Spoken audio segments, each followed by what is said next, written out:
KR Opticals 1008 junction Arookutty Vaduthala.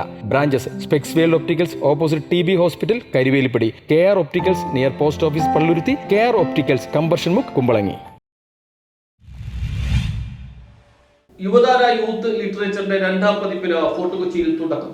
വൈവിധ്യങ്ങളുടെ ആഘോഷവുമായി യുവതാര യുവ സാഹിത്യോത്സവത്തിന്റെ season 2 തുടക്കമായി. Jnanpith ജേതാവും Goan കവിയുമായ Damodar Mauzo festival ഉദ്ഘാടനം ചെയ്തു. Declaring that the Youth Literature Festival, the second edition, right? The second edition of this festival is inaugurated.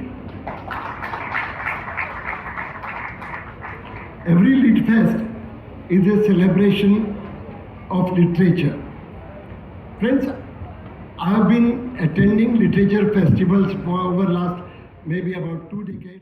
വേദങ്ങളിലേക്കല്ല, മനുഷ്യന്റെ വേദനകളിലേക്കാണ് നാം മടങ്ങേണ്ടത്. നമ്മുടെ രാജ്യം വൈവിധ്യങ്ങളുടെ രാജ്യമാണ്. ഇത് സാഹിത്യത്തിലും ദൃശ്യമാണ്. ഒരു ഭാഷ, ഒരു ദേശം തുടങ്ങി ഏകശിലാത്മക ആശയങ്ങളിലൂന്നിയുള്ള ഭരണകൂടത്തിന്റെ നീക്കങ്ങൾക്കെതിരായി ചെറുത്തുനിൽപ്പ് ഉണ്ടാകണമെന്ന് ഉദ്ഘാടന പ്രസംഗത്തിൽ അദ്ദേഹം കൂട്ടിച്ചേർത്തു.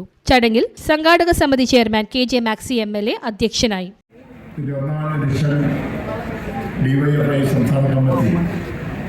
ആദ്യമായി പ്ലാൻ ചെയ്യുമ്പോൾ കൊച്ചിയിൽ വന്നു കൊച്ചി കടപ്പുറത്ത് നടത്തണമെന്നുള്ള ഒരു ആലോചന വരികയും അന്നൊക്കെ ഇതിൻ്റെ ഭാഗമായിട്ട് ഇതാദ്യമായി ചെയ്തപ്പോൾ ഇതൊരു വൻ വിജയമായി മാറാൻ കഴിയുന്നതാണ് ഏറ്റവും പ്രധാനം.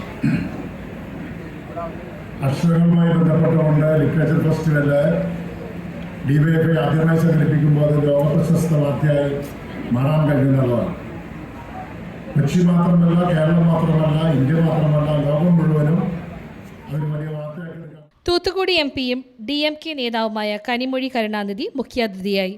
നോവലിസ്റ്റ് NS മാധവൻ, കന്നഡ സാഹിത്യകാരൻ വിവേക് ഷാൻപ, AA റഹീം MP എന്നിവർ സംസാരിച്ചു. Kochi mayor advocate M Anilkumar, യുവതാര publisher VK Sanoj, SR Babu, ചിന്ത ജെറോം, ഗ്രീഷ്മ അജയഘോഷ്, R ശ്യാമ എന്നിവർ പങ്കെടുത്തു. ജനറൽ കൺവീനർ V വസീർ സ്വാഗതവും യുവതാര മാനേജർ M ഷാജർ നന്ദിയും പറഞ്ഞു. News bureau, fort Kochi.